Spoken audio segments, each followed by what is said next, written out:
Kabaim setelah kemarin udah ada apa namanya pembatalan pengajuan, ada dampak lagi nggak sih ke Kabaim sendiri? Dampak apa tuh? Misalnya kayak masih ada netizen ngejelas segala macam. Jujur saya itu nggak baca kalau yang negatif. Saya udah bilang saya itu nggak pernah baca. Tadi aja ada yang bilang situ tuh, Dim, lu lihat gak nih dia nih? Lihat gak di lampion? Saya mendingan nggak tahu, nggak dengar orangnya siapa, supaya saya masih bisa pikiran positif terus. Dan kalau ketemu orangnya juga saya tidak ada pikiran yang ini orang ini, mendingan nggak tahu saya. Saya dari dulu seperti itu. Malah yang paling saya banyak yang desain ke saya itu sebenarnya dari Pak Ridwan Kamil ya. Saya tahu nggak, saya nggak baca, saya nggak buka, tapi itu banyak banget yang kirim ke saya. Karena saya nggak mau, saya masih harus selalu berpikiran positif sama setiap orang. Bahkan saya tahu tapi semua orang-orangnya. Yang nggak sengaja itu malah Pak Caroni ya, maksudnya. Jadi itu malah saya ketika saya buka Instagram dia di atas. Jadi dia lagi. Jadi saya jadi saya baca, tapi cuma dia doang, yang lainnya saya nggak baca. Jadi kalau ditanya sekarang kayak bagaimana masih ada atau enggak, saya nggak pernah baca beneran. Makanya yang tadi dibilang juga, Lambe tahu nggak dia yang ini juga, jangan ngasih tahu. Nggak saya nggak. Tapi teman sesama selebriti sendiri support ada yang support atau ngajak apa gitu lu kejadian seperti itu dari awal sebenarnya ada, cuman setelah saya menjelaskan banyak sekali tokoh, ustadz, habis itu teman-teman saya yang tadi, saya wajar sih mereka berpikiran beda-beda ya, cuman saya senangnya pada mereka apa? Mereka menunggu saya. Mereka mau komunikasi sama saya, mereka mau tahu penjelasan saya. Paling penting itu dari sekarang semuanya itu komunikasi ya, tujuannya apalagi kalau misalkan orang itu kenal. Jadi komunikasi maunya apa, tapi kalau memang ada yang bertindak seperti itu juga saya tidak menyalahkan, itu kan spontanitas ya, kekesalan segala semuanya. Nah, cuman saya senang dari orang-orang setelah mendengar penjelasan saya tuh semuanya ya, tokoh-tokoh, ustaz-ustaz baik banget, sampai teman-teman saya sampai sekarang masih terus berdatangan, mau itu di DM, mau itu di WhatsApp, mau itu di mana, semuanya lah, di SMS segala semuanya. Ada postingan juga tadi pagi saya baru baca. Cuman kalau postingan itu menyudutkan, walaupun itu bisa membaguskan nama saya ya, ada menyudutkan seseorang, saya tuh nggak mau nge-post gitu loh. Saya nggak mau, takutnya malah jadi saya kayak ngebela diri saya tapi ngejelekin orang. Serba susah sih kita ya kalau misalnya di posisi kayak begini tuh ya, seperti kayak gini aja lah. Tadi bilangnya tuh yang salah itu bilangnya dia enggak, di sini pikirannya nggak kenapa-napa kok, bukan cari panggung, bukan di sini, di luar sana. Mereka pikirannya tuh, saya pikirannya nyari panggung lagi, ada seperti ini, bukan kalian. Saya tuh bukannya nggak mau, bukannya ini, cuman itu sebenarnya ada beberapa yang kalian tidak tahu mengenai mereka dan saya paham banget, makanya saya ada yang begini tuh nggak marah nggak apa.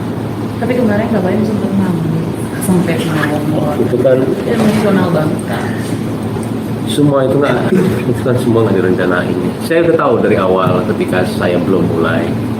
Jujur nih, saya itu sebelum mulai itu saya video call sama Karen Delano. Saya punya visi segini, dia punya visi besar banget. Dia lagi video call sama Paula, saya baru selesai mandi. Habis itu saya begini, oh hai, dia bilang gini. Tiba-tiba dia bilang sesuatu hal yang besar banget. Semua yang saya nggak tahu, semua yang saya tidak rasakan tadi, visi saya segini nih, itu saya dengerin, dan beberapa kata-kata saya di situ adalah kata-kata dia. Jadi saya bilang sebelum saya mulai saya sudah tahu, aduh gue takut nih, gue bilang gue takut malah nggak bisa ngejaga nih gitu loh. Dia tahu sendiri ya, dia tidak akan melihat sesuatu hal yang bagus kalau dia itu benci sama orang. Mau orang itu mau berbuat seperti apapun, dia tidak akan suka. Cuman kalau saya tidak peduli, saya mau menjadi diri saya sendiri. Bener aja. Saya kalau ketahan semuanya, tahan terus. Cuman keluarnya itu kalau misalkan dari hati itu apa ya, kita nggak bisa nahan. Kalau saya pura-pura sih jatuhnya tidak seperti itu tuh. Dan ternyata semua tuh bilangnya seperti itu. Kita nggak bukain, kita tahu kok. Dan banyak sekali yang mau support saya sekarang, cuman apa gitu loh, apa daya saya tuh tidak sekuat itu gitu loh. Kecuali kalian yang sadar sendiri apa yang saya concern, apa yang saya takutin, apa yang saya mau lakukan. Jadi digerakin semuanya. Kalau saya ketika bergerak sendiri, aku juga lama-lama, karena saya kasihan sama keluarga saya.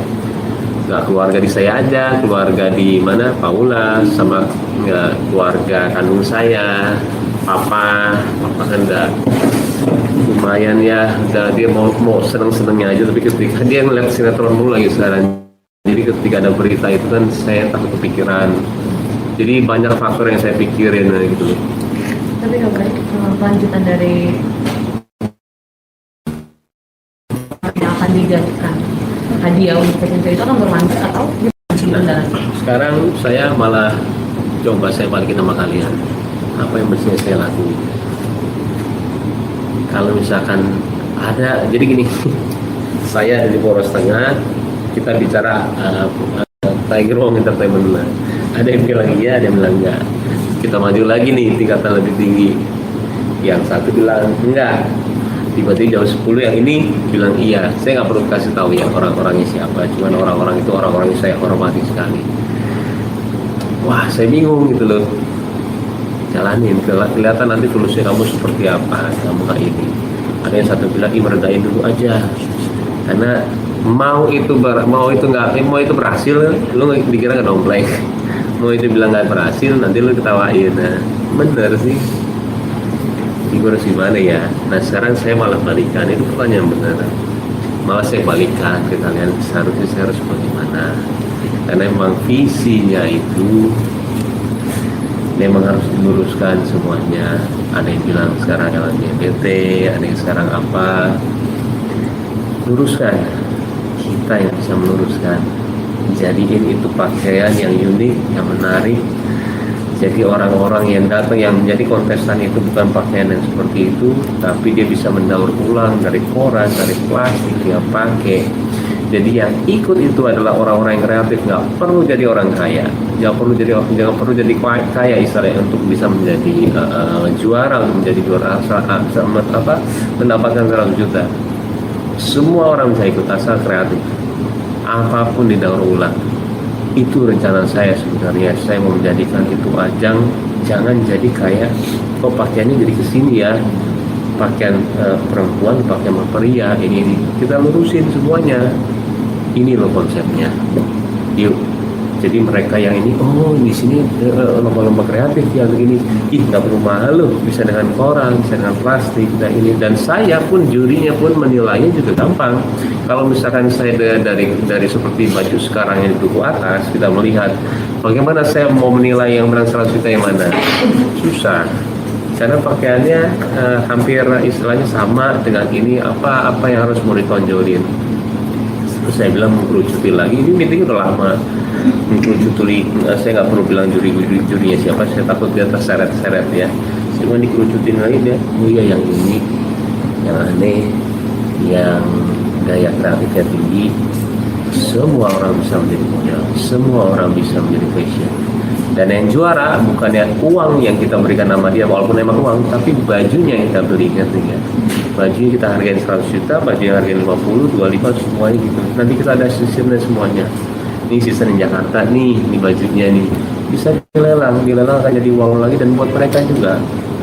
Semua sudah dipikirin sama saya, nanti ada di Jakarta, ada di Bandung.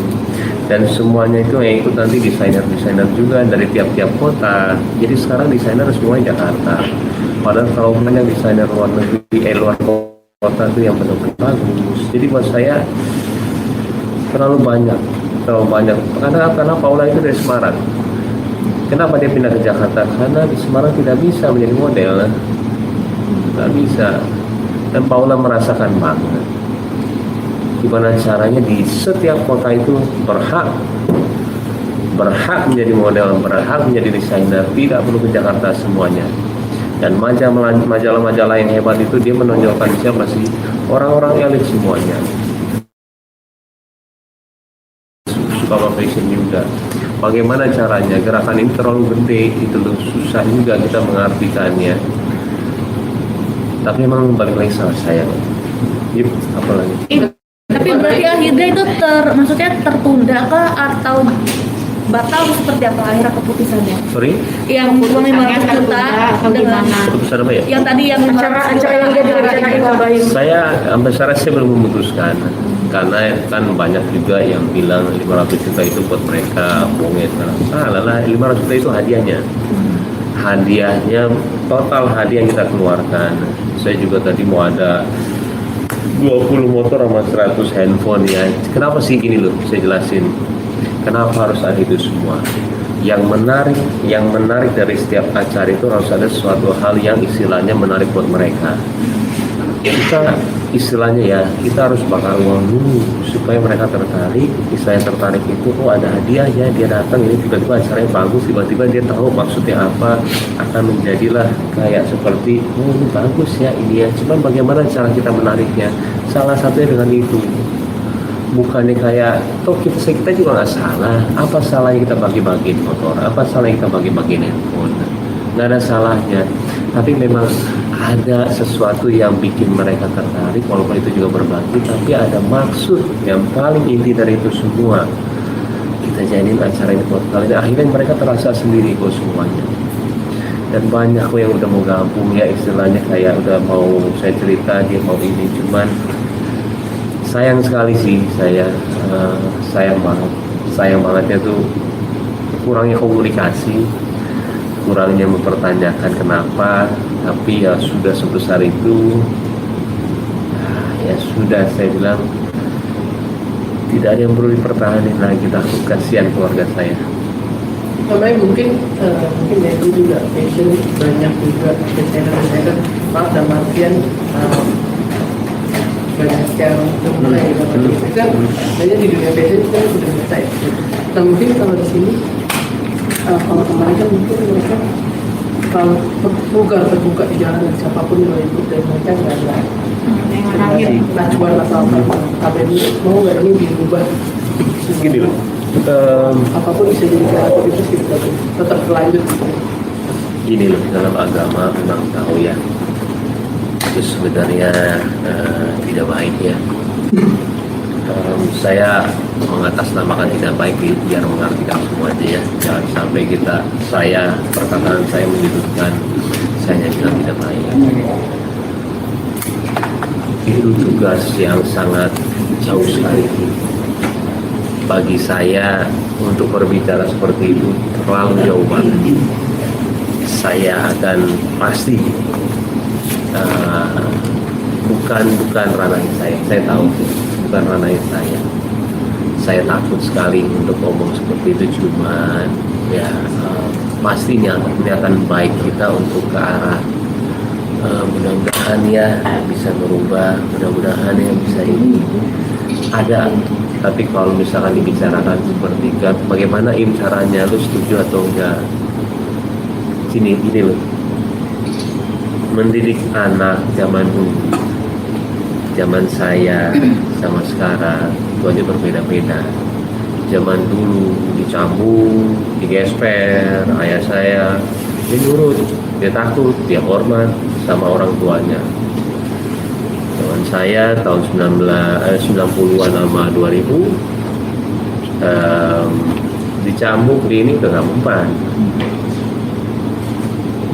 Dia bilangin aja, cukup bilangin, kita masih lompat pagar, kita masih kabur, nggak balik ke rumah. Itu pengalaman saya dan memang seperti itu. Tapi masih bisa dijamin, masih bisa dibilangin, hey ini masih bisa.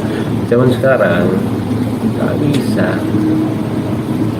Kita mau bilangin aja, kata anaknya saya suruh, saya bisa kalau misalkan pukul saya. Dan ini semua orang tua juga sudah membicarakan sama persis. Jadi zaman sekarang kita harus merangkul, menjadikan anak itu teman, menjadikan anak itu beda sekali treatmentnya. Dan yang tadi itu misalkan saya bilang bagaimana kalau LGBT ini tidak bisa kita sefrontal itu sama mereka semua. Kita rangkul, kita kasih pengertian, kita ini sama seperti anak-anak itu 17 tahun ke bawah yang sekarang kita juga bagaimana yang mengatur mereka semua.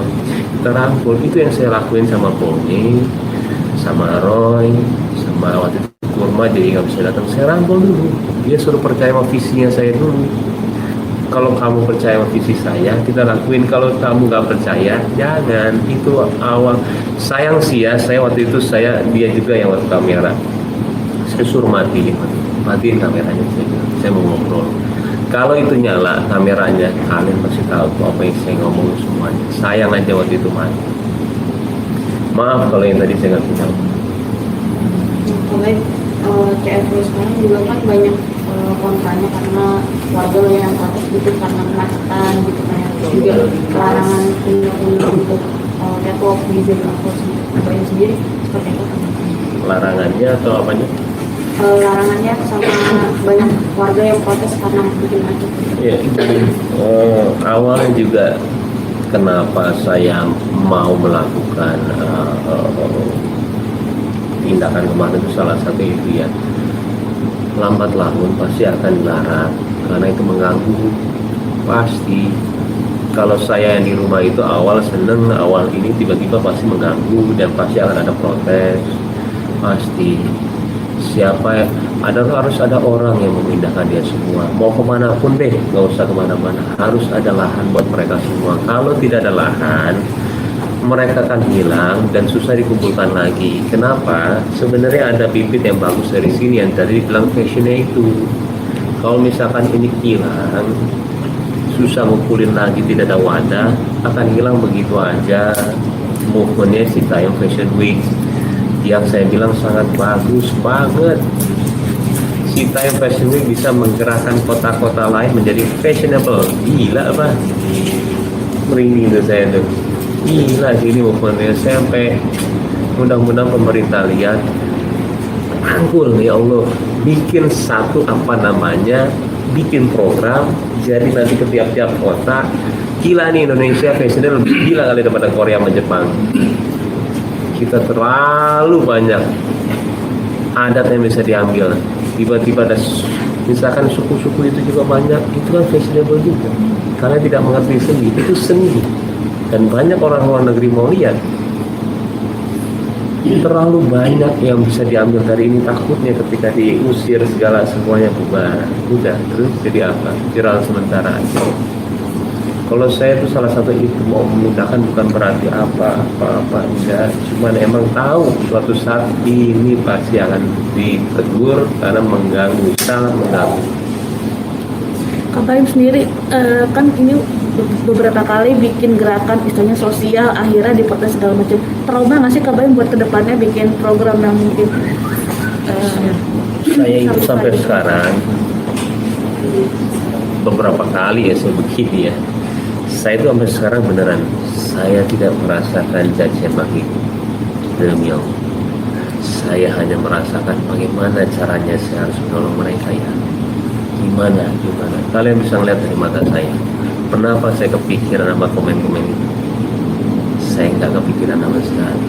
Saya tahu niat saya tahu tujuan saya tahu banget apa yang saya mau tuju.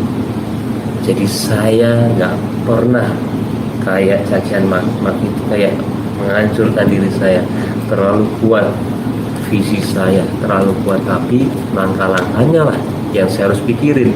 Nggak seperti itu. Ternyata tahapan-tahapannya itu saya belajar harus gimana. Mungkin bukan hari ini, Paula tahu nggak sih yang postingan si Wanda Hamidah itu? Ketemu kau bilang tuh orangnya siapa. Jadi dia tadi yang ngomong sebenarnya Wanda Hamidah itu. Aduh, saya bilang ngapain bilang sama saya? Karena kalau saya tahu nama takutnya udah kan ada setan masuk. Aduh, tuh orang jahat tuh malu gini. Jadi rusak gitu loh saya keseharian saya. Kau bilang dan kepura-puraan kita kelihatan banget. Dan gue pun juga nggak baca sampai sekarang apa yang ditulis Pak Ridwan Kamil sampai detik ini. Nggak baca se-viral itu, sumpah saya nggak baca. Cuman saya mau tetap berpikiran dia orang baik. Saya sampai sekarang masih adore sama dia. Saya tahu bahasa-bahasa dia itu bahasa agama yang tidak dibuat-buat. Saya tahu dia orang yang baik. Sampai detik ini, makanya saya datang ke makamnya. Saya benar-benar belajar apa artinya anak di samping saya. Anak buat saya itu saya nggak mau tinggalin saya terus ini. Kalau misalkan kita kehilangan anak kita nggak bisa balik lagi. Itu cuma hanya jadi memori kita dan penyesalan kenapa gue nggak tiap hari sama dia. Makanya saya datang ke makamnya. Terima kasih, saya bilang. Eril mengajarkan saya banyak untuk menjadi seorang ayah. Dan sampai detik ini saya masih bilang sama diri saya, dia orang baik. Makanya saya tidak mau melihat sama mungkin seperti yang tadi ya. Saya nggak mau lihat, biarkanlah semua itu ya udah orang-orang saja. Kalau misalkan ada misalnya komunitas atau pemerintah yang ingin menggerakkan CFW lagi, nah Kak Baim diminta untuk bantu, Kak Baim bersedia atau enggak? Tergantung. Karena pemerintah itu sekarang ya, tahu ya, saya kepentingannya sudah berbeda-beda. Apalagi di media sosial ini, jadi berlomba-lomba ingin mendapatkan pujian dari komen, sudah berbalik semuanya, dan saya pun jadi sedih juga melihatnya. Kayak tergantung niatnya, tergantung visinya, tergantung orang yang mengajak sama saya siapa. Apakah satu visi sama saya, apakah setulus itu, saya nggak tahu.